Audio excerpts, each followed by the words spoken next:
요한계시록 강의 첫 번째 시간입니다. 우리는 사람의 말이 아닌 성경 말씀을 믿어야 한다. 내가 있는 곳이 참으로 구원받을 곳인지 아니면 구원받을 곳이 따로 있는지 확인해야 된다. 나는 요한계시록이 이루어진 것을 보고 듣고 증거하는 예수님이 보낸 사자다. 한 노인이 88세 88의 나이가 무색할 만큼 열정적인 강의를 이어가고 있습니다. 지난달 4일 서울을 시작으로 인천, 대전, 대구, 부산, 어제는 광주에서 주재림과 주수학인 대집회라는 말씀 대성회가 열렸습니다. 이 집회 장소인 서울 파르나스 호텔, 부산 롯데 호텔에는 수천 명의 사람들로 그야말로 인산인해를 이루었습니다. 특별히 이 집회에서는 요한계시록에 대한 강조가 주를 이뤘습니다. 구약의 예언은 예수님이 다 이루셨고 신약의 예언은 계시록에 감추어져 있다. 마지막 추수 때 내가 알곡인지 가라지인지 알기 위해서는 반드시 계시록을 알아야 된다. 어떻습니까? 이쯤 되면 이 단체가 어디인지 아시겠나요? 어디일까요? 네, 신천지입니다. 정확히는 신천지 예수교 증거장막 성전입니다. 이 교주 이만희 씨가 이끄는 신천지는 현재 전국적으로 20만 명 이상의 교세를 자랑하고 있습니다. 이번 이 가을 총회만 보더라도 고신 2만 9천 명, 합동 3만 2천 명, 통합 7만 3천 명. 주요 교단들의 교인 감소가 갈수록 심화되고 있는 그런 상황입니다. 반면에 신천지는 2018년 기준으로 9%에 가까운 성장을 기록했습니다. 여러분, 신천지에 유입되는 사람들이 교회 밖에 있는 참는일까요? 아니면 교회 안에 있는 신자들일까요? 대부분이 기성교회에 출석하던 신자들입니다. 이러한 점을 감안한다면 이는 실로 심각한 문제가 아닐 수가 없는 것입니다. 오늘부터 요한계시록 강의를 시작합니다. 어쩌면 계시록은 교회 역사상 가장 오해되고 남용되는 책이었습니다. 현재도 신천지를 비롯한 각종 이단 사이비들의 전유물이 되고 있는 실정입니다. 그런데 이 일에 과연 한국교회의 책임이 없을까요? 그동안 교회가 계시록을 잘 설교하고 가르쳤다면 아마 지금의 형국까지는 오지는 않았을 것입니다. 물론 계시록이 어려운 것은 사실입니다. 그러나 이 구약의 배경을 잘 이해하고 예수 그리스도 중심의 해석을 따라간다면 결코 난해한 책이 아닙니다. 분명히 말씀드리지만 이 계시록 강해가 진행되는 동안에 최대한 쉽게 성도님들의 눈높이에 맞게 제가 전달하도록 하겠습니다. 아무쪼록 이번 계시록 강의를 통해서 하나님 나라 소망 안에 굳게 서는 우리 공동체가 되기를 축복합니다. 예수 그리스도의 계시라 첫 번째는 요한계시록의 배경입니다. 우리 1절에서 2절 말씀 다시 한번 읽겠습니다. 시작. 이것은 예수 그리스도의 계시입니다. 이 계시는 곧 일어나야 할 일들을 그 종들에게 보이시려고 하나님께서 그리스도에게 주신 것입니다. 그런데 그리스도께서는 자기의 천사를 보내셔서 자기의 종 요한에게 이것을 알려주셨습니다. 요한은 하나님의 말씀과 예수 그리스도의 증언, 곧 자기가 본 것을 다 증언하였습니다. 아멘. 오늘 설교는 요한계시록의 서론 부분에 해당됩니다. 이 서론 부분을 놓치면 앞으로 진행되는 전체 설교를 잘 이해하지 못할 가능성이 매우 큽니다. 그렇기 때문에 어때야 될까요? 집중해서 잘 들으셔야 됩니다. 이 계시록의 배경을 이해하는 것이 우리에게 우선적으로 필요하고 중요합니다. 이 첫 번째로 살펴볼 것은 요한계시록의 장르입니다. 알다시피 우리가 읽는 성경은 다양한 장르로 구성되어 있습니다. 율법서, 역사서, 시가서, 예언서, 복음서, 서신서. 그 중에 요한계시록은 묵시문학이라는 장르로 구성되어 있습니다. 다니엘서 또한 구약의 대표적인 묵시문학입니다. 1절에 이것은 예수 그리스도의 계시입니다. 여기서 계시가 무슨 뜻입니까? 원어로 아포칼립시스, 곧 베일을 벗기다, 덮개를 드러내다 라는 뜻입니다. 안에 감추어져 있는 어떤 것을 덮개를 벗겨서 보여준다 라는 뜻입니다. 쉽게 말해서 하나님께서 인간에게 자신을 드러내시는 현상을 의미합니다. 그래서 우리는 성경을 뭐라고 부릅니까? 성경을 하나님의 자기 계시라고 부르는 것입니다. 또한 계시는 묵시와 동의어로 쓰이기도 합니다. 다만 차이점이 있습니다. 계시가 모든 시대에 주어지는 하나님의 말씀이라면 묵시는 특정한 시기에 주어지는 말씀입니다. 어떻다고요? 계시가 모든 시대에 주어지는 하나님의 말씀이라면 묵시는 특정한 시기에 주어지는 말씀입니다. 이 한마디로 묵시는 매우 절망적인 상황일 때 나타납니다. 언제 나타난다고요? 매우 절망적인 상황일 때 나타납니다. 아무리 발버둥 쳐봐도 도무지 현실을 바꿀 수 없는 그런 상황일 때 주어지는 것입니다. 이 계시록의 수신자인 1세기 말 교회는 극심한 핍박에 당면해 있었습니다. 다들 아시죠? 로마 네로 황제 때부터 시작된 핍박은 참 입에 담기도 힘들 지경이었습니다. 네로가 그리스도인들을 어떻게 핍박했습니까? 십자가에 못 박아 죽이고 야간 경기장을 밝히는 땔감으로 그리스도인들을 사용했습니다. 계시록이 쓰인 시대는 로마의 11대 황제 도미티아누스가 통치했던 시기입니다.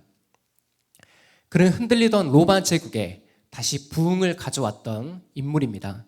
또한 그는 로마의 전통 종교를 회복하는 일에도 열심히 했습니다. 그 결과 이 로마 제국 전형에서는 로마신 숭배와 더불어서 황제 숭배까지 자행됐습니다. 당연히 이를 거부하는 자들, 곧 그리스도인들은 숙청대상 1호가 되었습니다. 이러니 교회의 분위기가 어땠을까요? 내일이라도 충분히 교회에 씨가 마를 수 있는 그런 상황입니다. 벌써 교회 안에 배도자가 믿음을 배반하고 세상으로 떠나버린 배도자가 나타나기 시작했습니다. 이렇게 교회가 생사의 기로에 놓인 때 바로 그때 묵시의 말씀이 주어진 것입니다. 이 묵시의 메시지는 간단합니다. 절망의 늪에서 다시 소망의 꽃이 피어날 것이라는 메시지입니다. 절망의 늪에서 뭐가 피어난다고요? 소망의 꽃이 다시 피어날 것이라는 메시지입니다. 두려워 말아라.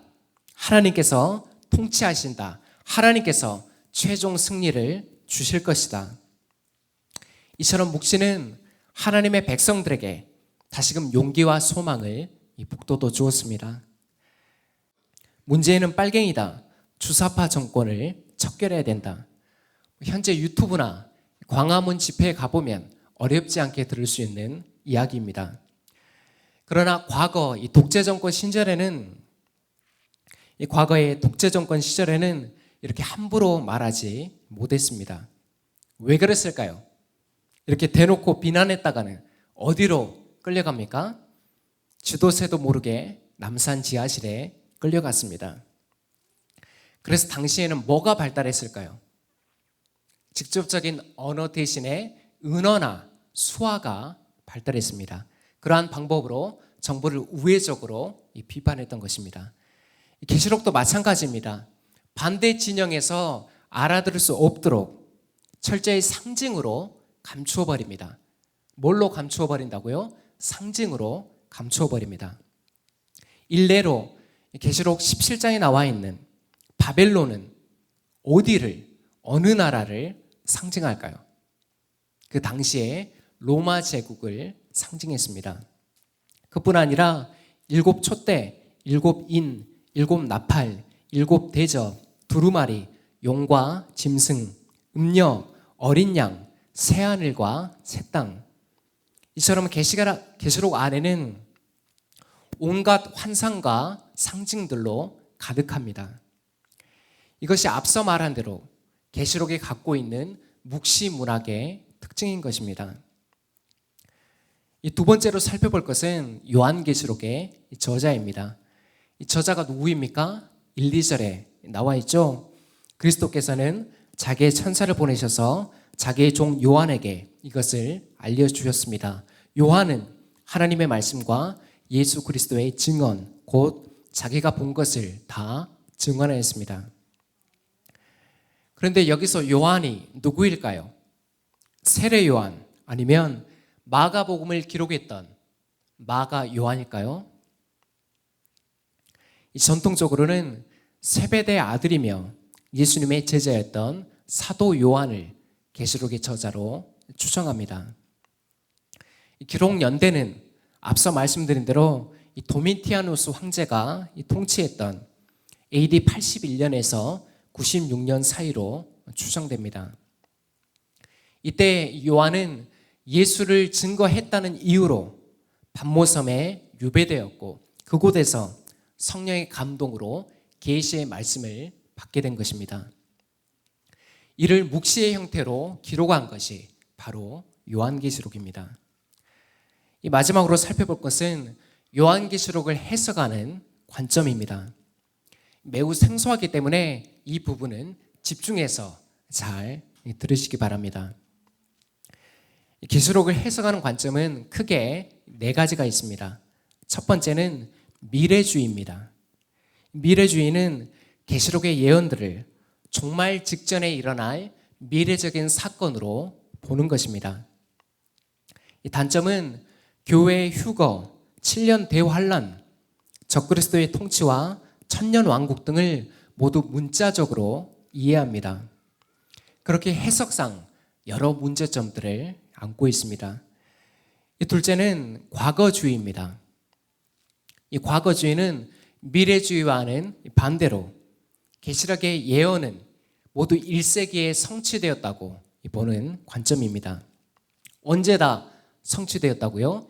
과거 1세기에 모두 성취되었다고 보는 관점입니다. 이 단점은 모두 과거에 일어난 사건으로 해석하기 때문에 오늘날 교회들에게 주는 메시지를 우리가 찾아볼 수 없다는 것입니다. 세 번째는 역사주의입니다. 역사주의는 계시록의 예언들을 교회 시대에 일어나는 사건들로 보는 관점입니다. 실제로 루터나 칼빈 시대 종교개혁 시기에는 교황을, 그리고 20세기에는 히틀러나 사담 후세인을 당대의 적그리스도로 보았습니다. 단점은 계속 자기의 현실에 꿰어 맞추다 보니까 계시록을 매우 주관적으로 해석한다는 것입니다. 계시록 안에 또 중요한 상징 중 하나가 666입니다. 666. 과거의 666을 어떻게 해석했습니까? 신용카드가 처음에 나왔을 때 그게 바로 666이다. 바코드가 처음 나왔을 때 그게 바로 666이다. 절대 우리가 사용해서는 안 되고 받아서도 안 된다. 이런 거 들어보셨습니까? 안 들어보셨습니까? 다 들어보셨죠? 그렇게 역사적인 사건에 자꾸 깨어 맞추다 보니까 계시록을 본문의 의도에서 이탈해서 자의적으로 해석한다는 것입니다. 이 마지막은 상징주의입니다. 이 상징주의는 계시록의 예언을 실제 일어날 일이 아니라 선악간에 대한 싸움으로, 상징으로 보는 것입니다. 쉽게 말해서 영적인 해석으로 보는 것입니다. 이 단점은 이단들이 자주 사용하는 이 알레고리, 풍유적인 해석, 귀에 걸면 귀걸이, 코에 걸면 코골이식으로 빠질 우려가 많다는 것입니다. 지금 성도님들의 표정을 보니까 도대체 이게 무슨 소리인지 하는 분들이 계시는 것 같습니다. 아니 목사님, 그러면 어떤 관점으로 계시록을 해석해야 됩니까? 안타깝지만 모두 단점을 말씀드린 대로 한 가지 관점으로만 계시록을 해석하는 것은 매우 어렵습니다. 왜냐하면 계시록에는 과거주의, 미래주의, 역사주의, 상징주의가 복합적으로 나타나고 있기 때문입니다. 그렇기에 통합적인 관점으로 계시록을 해석하는 일이 필요합니다. 다만 1차 독자에게 주어졌던 그 메시지를 이해하는 일이 우선적으로 필요합니다. 그 위에 통합적인 관점으로 앞으로 계시록을 살펴보도록 하겠습니다. 예수 그리스도의 계시라 두 번째는 우리에게 주는 메시지입니다. 우리 3절 말씀 함께 읽도록 하겠습니다. 시작. 이 예언의 말씀을 읽는 사람과 듣는 사람들과 그 안에 기록되어 있는 것을 지키는 사람들은 복이 있습니다. 그때가 가까이 왔기 때문입니다. 아멘. 성경을 잘 모르는 사람들은 요한계시록을 두려움과 공포의 책으로 인식합니다. 주변에 시한부 종말론이나 이단에 빠진 사람들이 있는 경우 더더욱 그렇습니다. 그러나 이는 명백한 오해입니다. 오히려 계시록은 두려움과 공포가 아니라 복을 선언하는 책입니다. 복이 있다, 복이 있도다. 계시록 1장부터 22장까지 총 7번에 걸쳐서 지복 선언이 나오고 있습니다.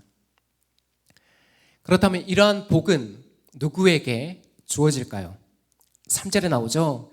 이 예언의 말씀을 읽는 사람과 듣는 사람들과 그 안에 기록되어 있는 것을 지키는 사람들. 한마디로 누구에게 주시겠다는 말씀입니까? 말씀 앞에 순종하는 자들에게 주시겠다는 말씀입니다. 구체적으로 시험과 환난 가운데도 소망과 위로를 주시겠다는 말씀입니다. 어린 양 대신 그리스도를 꿋꿋하게 따라가면 최후 승리를 주시고 새하늘과 새 땅에 참여하는 복까지 주시겠다는 말씀입니다. 이제 한 걸음 더 들어가서 요한계시록이 오늘날 우리에게 주는 메시지를 상고하기를 원합니다. 한번 따라해 볼까요? 요한계시록은 예배와 저항의 책이다. 요한계시록은 예배와 저항의 책이다.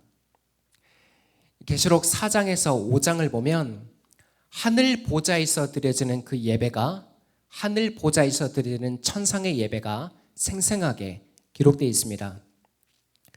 이 신구약 모든 성도들을 대표하는 24장로, 그리고 모든 피조물을 대표하는 네 생물, 그리고 하늘의 천사들까지 보좌에 앉으신 하나님과 그리고 어린 양께 찬송과 존귀와 영광을 돌리고 있습니다. 이 장엄한 천상의 예배를 한번 떠올려 보십시오. 그리고 상상해 보십시오. 오늘 우리가 드리는 예배 또한 돌아보십시오. 우리는 진정 성령과 진리로 보좌에 앉으신 하나님과 어린 양 앞에 합당한 예배를 드리고 있습니까?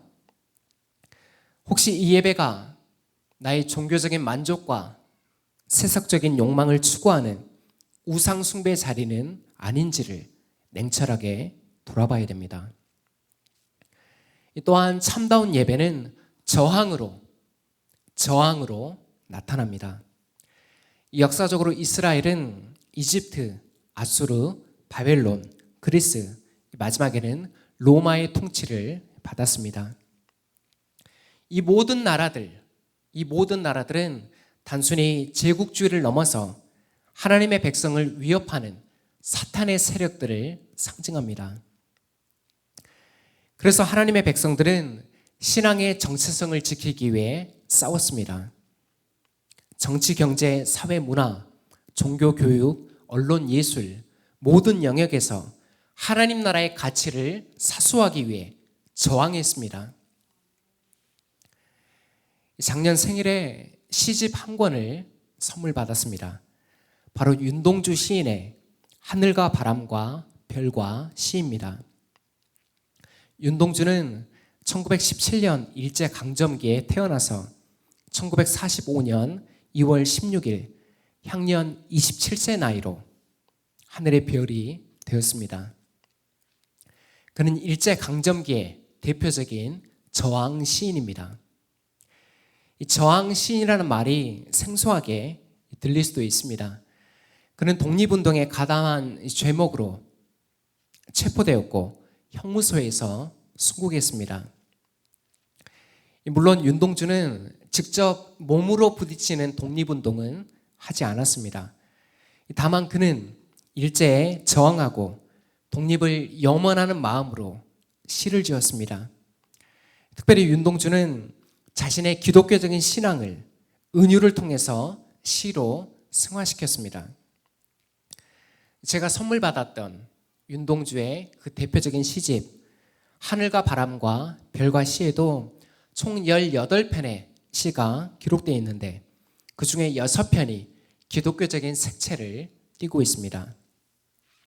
이렇게 그의 시는 많은 사람들에게 독립에 대한 열망과 희망을 심어주었습니다. 그래서 역사는 윤동주를 저항 시인으로 높이 평가하는 것입니다. 지난주에 MBC PD수첩 혹시 보신 분 계시나요? PD수첩은 지난 2주 동안 대한민국이 왜 검찰공화국이라고 불리는지 그 민낯을 생생하게 고발했습니다. 1부에서는 스폰서 검사의 실체, 2부에서는 검사와 금융재벌가의 유착관계를 다루었습니다. 제가 방송을 보면서 들었던 생각은 명료했습니다. 우리 사회가 정상적으로 작동하기 위해서는 반드시 검찰개혁이 필요하구나. 배가 고파서 저녁에 분식집에 들어가 라면 10개와 현금 2만 원을 훔친 사람이 있습니다. 어떤 판결을 받았을까요? 징역 3년 6개월을 받았습니다. 반면에 주가 조작으로 20억의 부당 이득을 챙긴 회장이 있습니다. 어떤 판결을 받았을까요? 이 주가 조작에 관련된 공모자들은 모두 기소되었지만 이 회장은 참고인 조사조차 받지 않았습니다.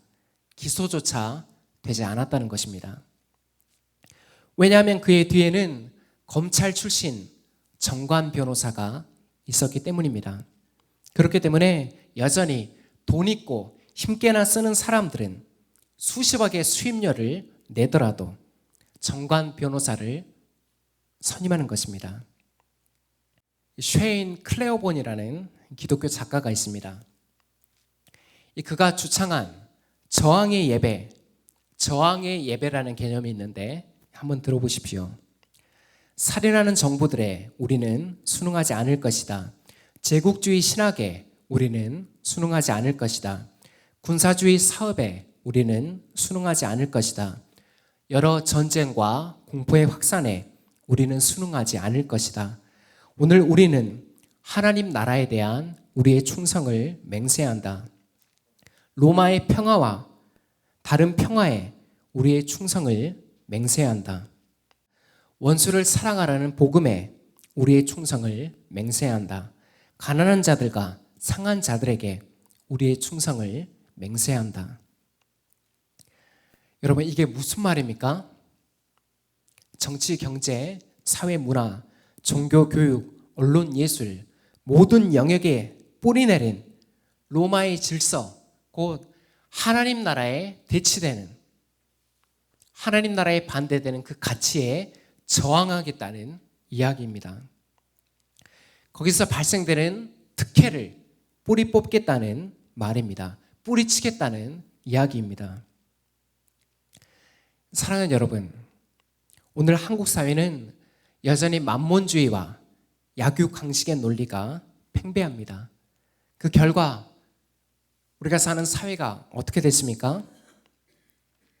하나님의 창조 세계가 훼손되고 하나님의 형상인 인간은 그 존엄성조차 보장받지 못하는 시대가 되어버렸습니다. 과연 언제까지 우리가 지체할 수 있을까요? 시간이 지나면 우리가 사는 세상은 더 살기가 좋아질까요? 잊지 마십시오.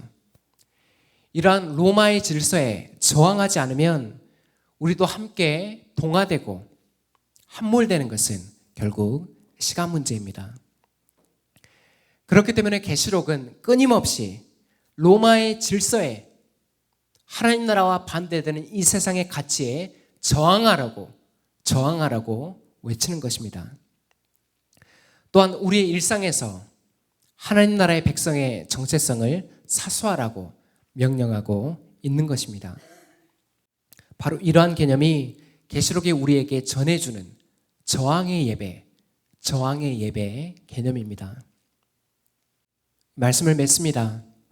오늘은 요한계시록 강의 첫 번째 시간으로 예수 그리스도의 계시라 이라는 제목으로 말씀의 교훈을 받았습니다. 이 잔혹한 도미티아누스의 황제의 통치로 1세기 교회는 말 그대로 풍전등화의 위기에 놓여 있었습니다. 내일이라도 교회 씨가 말라도 전혀 이상하지 않을 상황입니다.